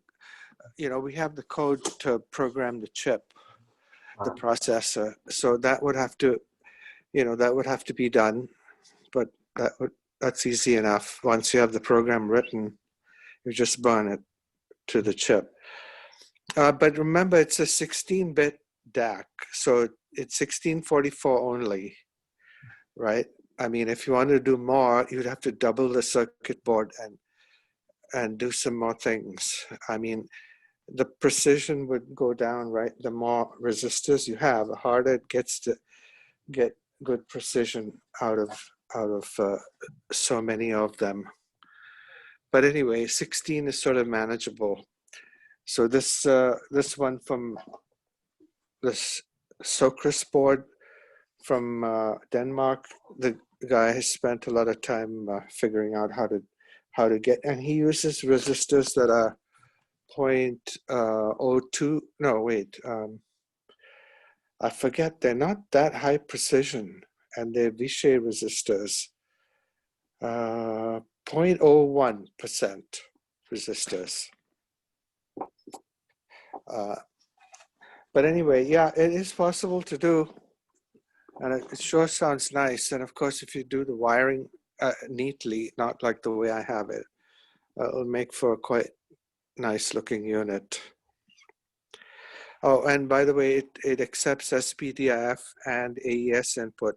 It doesn't accept USB, but you could always add a USB to I2S input receiver and just stick it on the back of it, or add it into the circuit. That's easy enough to do. It shouldn't be a big deal. But anyway, I just thought I'd mention that that this next time, well, whenever we can meet, would be nice to listen to this unit and see what's capable of a full-blown resistor ladder DAC, not the DCS expensive $10,000 and $20,000 DACs that are resistor ladder, but something way more competitive down in a much lower price range. To see how they did that. Be curious to open it up too, because it's got screws on the back. Should be able to have a look and see how, exactly how they did that. Mm-hmm. It'd be interesting to compare that, to listen to that against the Kitsune hollow spring that we heard. Absolutely. We should run, again, we could run it at the club.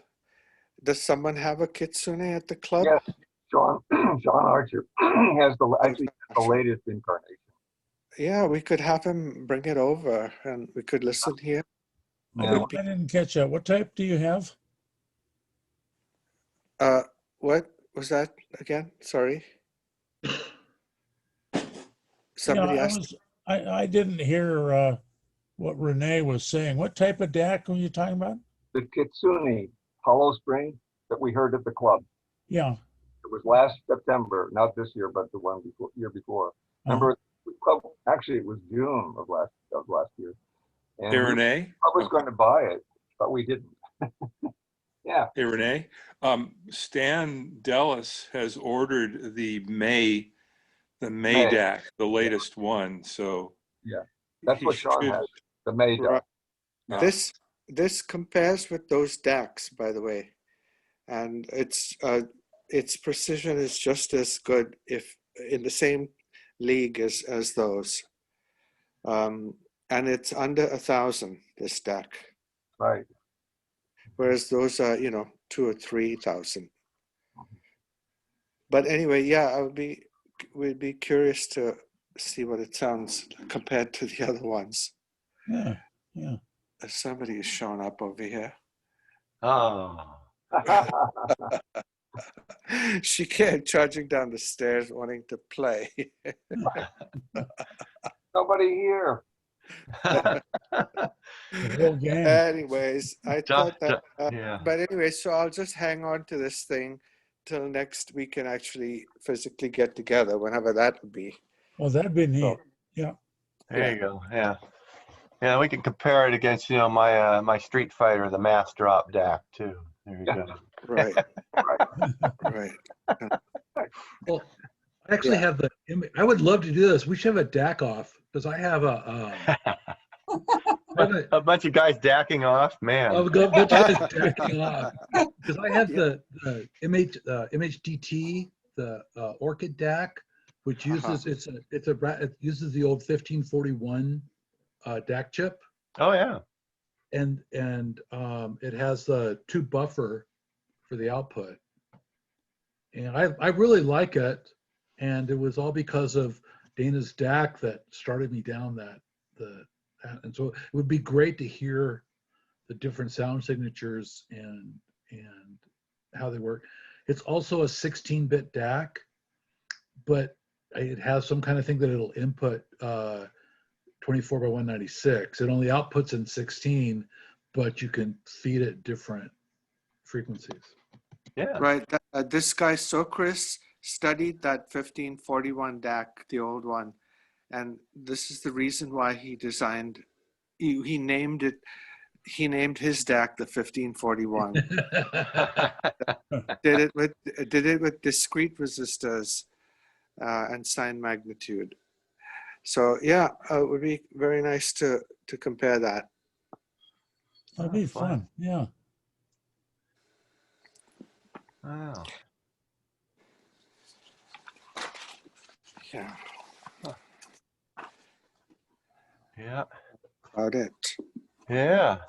Yeah. My other project I'm scared to take on and haven't done yet was I bought parts for my iPod.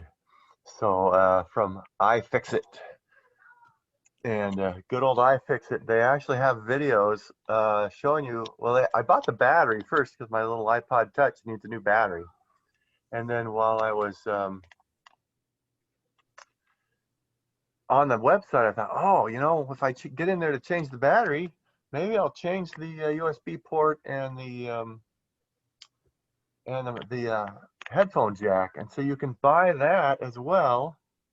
And then I went to look, and they don't have a video on how to do the replacement of the headphone jack. And I looked at it, and it's got this connector that's probably 50 pins, and it's surface mount. So you get to solder somehow a surface mount 50-pin ribbon cable onto another circuit board. So I don't know if I'm brave enough to do that, but Oh, you are. One try. It may be that you're too smart. yeah. I have to, a couple shots of whiskey and go for it. There you go. There you go. But we'll see if I decide to risk. I mean, that's basically where if you get it wrong, you just chuck the thing in the trash, right? There you go. Yeah, right. So we'll see. Maybe I'll do the battery and live with it for a little bit. But if it doesn't turn out, are you going to have a Viking funeral for it, or what? there you go. Just put it in a boat and set it on fire. Is that what you do? Yeah. I guess you put it in a boat and you just punch a hole in the the lithium-ion battery, and it just Yeah, I bursts into flame. suppose. Oh boy. So anyway, that's the project I'm putting off. But yeah, we'll see. Man, anybody else got anything they want to talk about? We're slowing down. Like, that's all right. We made it through 2 hours. It's probably about all we need. Yeah, I don't know if you noticed it, but I shaved off my beard. Oh my goodness. That's Yeah. why you're so good looking. There it is. Nice. With the beard, yeah. Yeah. That's what happens. You get sitting around the house for so many weeks, you get bored, you just go, well, maybe I'll just shave the beard off. Yeah, yeah. Well, it wasn't too big a strain anyway. Yeah, that's nice. There you go. What's your wife think? That's all that matters. Oh, she hated it. Oh. She's so glad I shaved. Yeah, yeah. There you go. She let you back in the house. That's good to hear. Yeah, yeah. I don't have to sleep under the porch anymore. Who else do we have? I don't know, Dana, do you have anything you wanted to talk about, or who else is on here? We got Sidhartha's on here. Sidhartha's all silent. Yeah, I muted him. That might be why.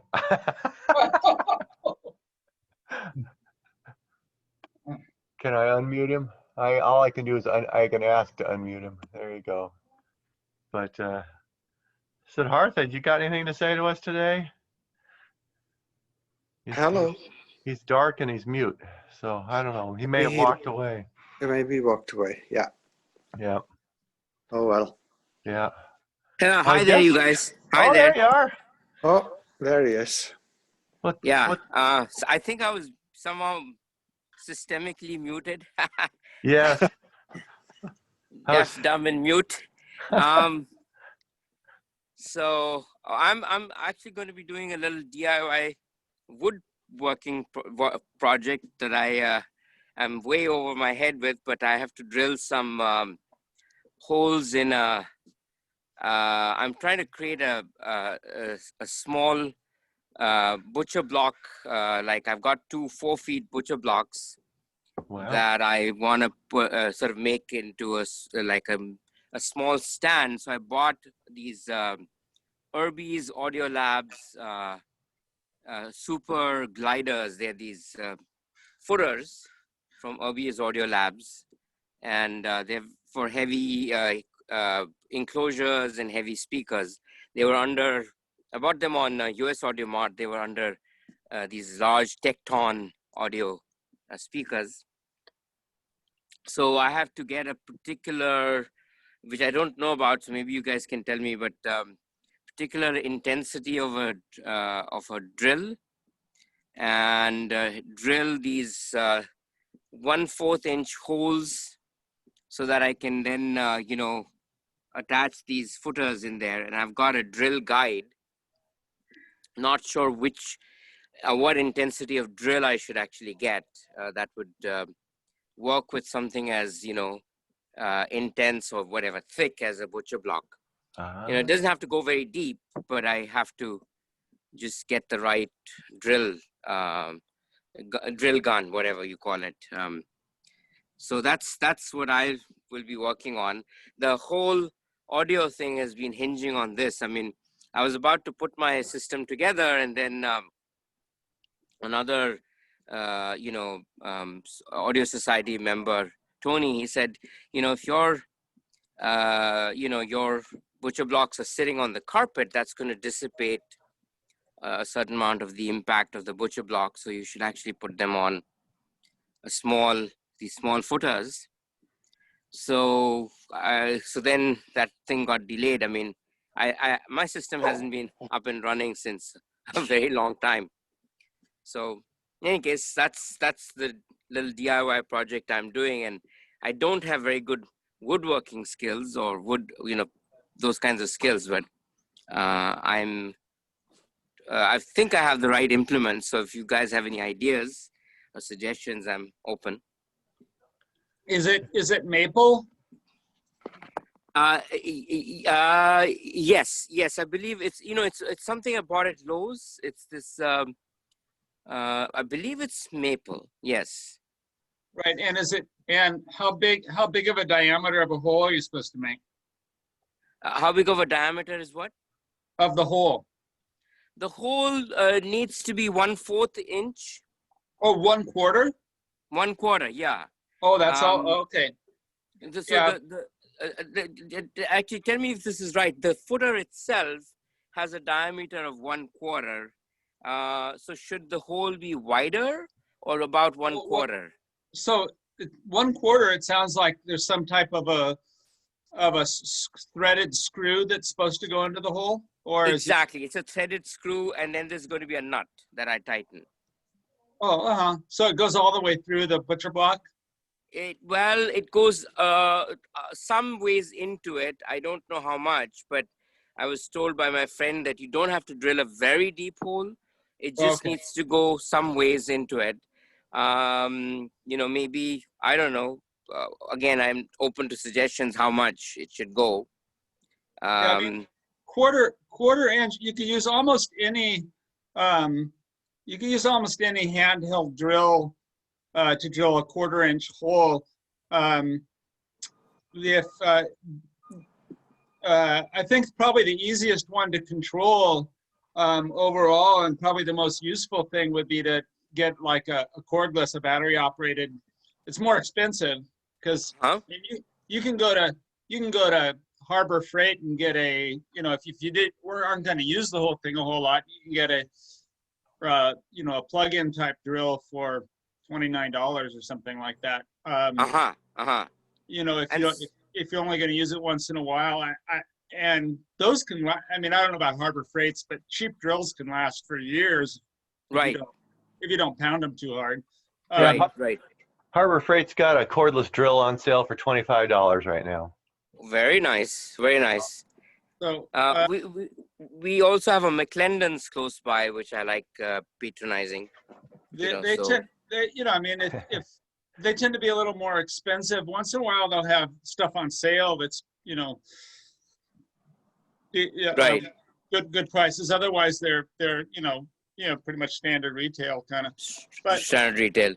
But let me get this clear. So since the diameter of the thread of the thing itself, the footer, is 1/4 inch, is that the diameter I'm actually drilling? No, it just depends. I mean, is it you know how like screws that are intended for wood, whether they're big like what you call lag bolt, or whether they're small like you call wood screw, they have kind of the threads there's not too many per, say, inch. They're like kind of coarse looking, and versus like a little machine screw that you would put a nut on. Oh, okay, is it the kind that would go just into the wood, or is it the kind that you take the separate little nut, which is not very thick and not very big, and then you turn that onto the screw? Which type of thread do you have? Well, I'm just unpacking my little bag, which I have for taking to the store, and I believe have the sample. I hope I do. Otherwise, I have to go somewhere else to forage for it. Kind of hard to know without seeing it. Yeah, that's what I'm trying to do. I'm trying to get you guys a visual. Isn't one of them a bolt and the other's a screw? Yes. Okay. Well, yes. But you could have a metal threaded insert you have to put in the wood too. That's right. I do have to do that. Yes. So I'm going to go get the sample from downstairs. While you guys are there, I think and then I guess, where do I place it? I suppose, my video is not on. There it is, my video. Okay, so I'm going to get you what it looks like. Okay. This is the footer, and as you can see, so that's a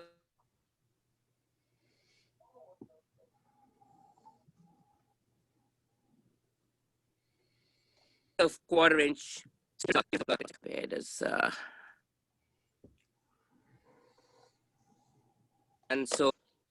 and this is what's going in to the wood. Right. So Oh.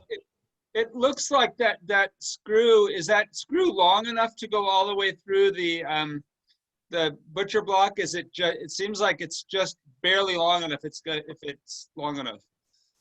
Is it Well, long here enough to and all the way through? here is the butcher block. Here's the butcher block itself. Yeah, so hold So up the screw to the edge so you can see how long it is. let's see. Can you see that? Oh yeah, it's plenty long. Yeah. So are you gonna just let it stick up above or? No, I don't want it to stick up above. I just want it to sort of. This is. Let's see. This is how I want it to go. Some ways in, and it'll be. I mean, it's going to be sticking up from the bottom. I mean, this is a reverse angle. Right. You know, at McClendon's, go to the maybe go to the plumbing department. This is just a wild guess, and just say, look, this is what I want to do. It seems like you need like a spacer between the footer and the bottom of the wood in order so that the bolt doesn't go so far in. Uh-huh. Yeah, and they may be able to come up with something. I'm not thinking of a standard part. I mean, the most standard thing I can think of is like something off a car's shock absorber that would fit over that. But, what you might want is called a blind nut. So you drill a hole for the blind nut and just tap it in, a 1/4-inch blind nut. Yeah. Oh, interesting. Okay. And it looks like a T shape or a T nut. So imagine a threaded tube with a washer on it, right? That comes as one piece. Yes. And so I actually have the 3/8 inch size. I'm returning those to get the 1/4 inch. Oh, so the okay, so you have the T nut? I do have the T nut. It's upstairs. I have to exchange it for the 1/4. Okay, so then that will thread into the T nut. In hard maple like that, you could just tap the hole in directly into the wood. Oh yeah, if you just drill a 1/4-inch hole in the wood and just thread it in. And then get a fender washer to put between the nut and the wood so it would support it at whatever height you want. Ah, interesting. Okay. Okay. A fender washer. Okay, like a Fender Stratocaster guitar, Fender guitar. For a given size, like for a 1/4-inch bolt, the fender washer just has a very large outside diameter, so you have lots of bearing surface there. About the size of a silver dollar. Yeah, fender washer like a car fender. So Like you a get them car at an fender. auto parts store. They have them at any hardware store. They just call it a fender washer. Fender washer. Okay. And then here's the I don't know if you can see it. Oh yeah, so that'll give It's a drill guide kit which will keep it perpendicular. Is this a useful thing to make sure the drill doesn't go, askew? Yeah, I think that's good. Okay. also, So- Sidhartha, you should try a sample, like just get another little chunk of wood, and like what John was suggesting, you could just thread right into the wood, but try a sample before you drill it in your big piece first to make sure it works. And so if you have a 1/4-inch bolt and a 1/4-inch drill bit, it might be too loose of a fit to actually hold. So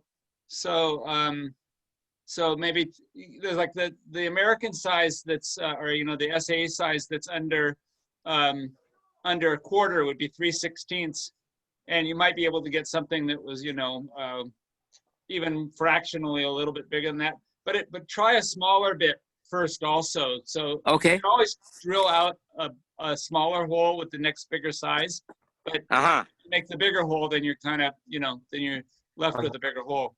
Yeah, I think it's 30 seconds to do that. Yeah, so pick the bit so that it's smaller than the threads, right? Yeah, right, exactly. You just kind of get out a bit and look at it, hold it up. You can look up tap drill size charts on the web, and it'll tell you what size to use for a 1/4-inch They have bolt. tables on that, standard tables. So. Yep. So anyway, we'll see you guys later. Bye bye. Okay. Go. Okay, bye, Terry. Bye. Thanks. These are great, good suggestions. I'm about to go. So Fender, what was it again? Fender washer. Fender washer, right. Yep. Okay. Back again. Okay. Yeah. Great. Zoom. All righty. Like, yeah, Thank you, you guys. no problem. Well, I guess unless there's something else, we'll wrap it up here. Okay, that's good.